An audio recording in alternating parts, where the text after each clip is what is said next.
And but I want to kind of go back a little bit, well, to in the military, where we were just at, but just a little further back, and just talk about how, um, with dealing with PTSD and then alcoholism, you go through programs and therapies and whatnot, and you kind of accept, or it's implied, or in some ways you're told that you have to live with these conditions for the rest of your life. And I just didn't believe that.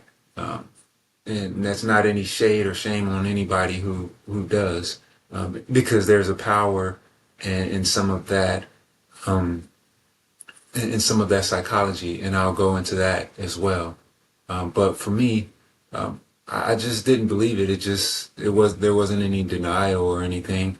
I just didn't accept it that I would have to live with those conditions for the rest of my life. So, hearing what Louise L. Hay was saying in her book was super powerful, because it's like, okay, here's a key. Here's one of the keys to transformation.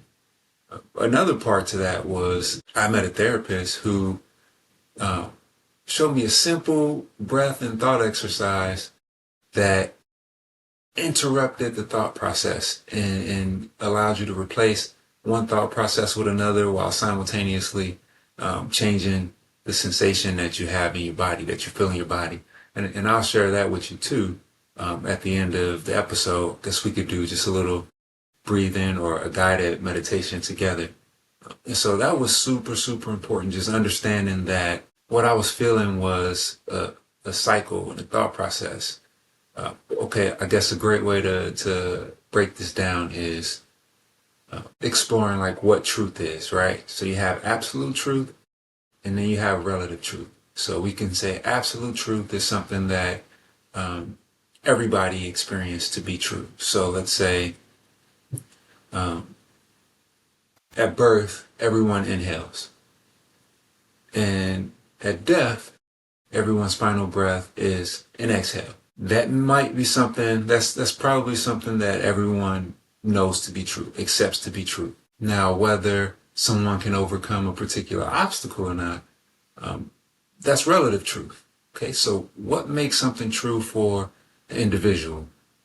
An emotion will make something true for an individual. So what's an emotion? An emotion is a sensation. Now, the cool thing about this, when you put it into perspective, is you have millions of sensations every day, but most of them you give no attention to. You don't even recognize them.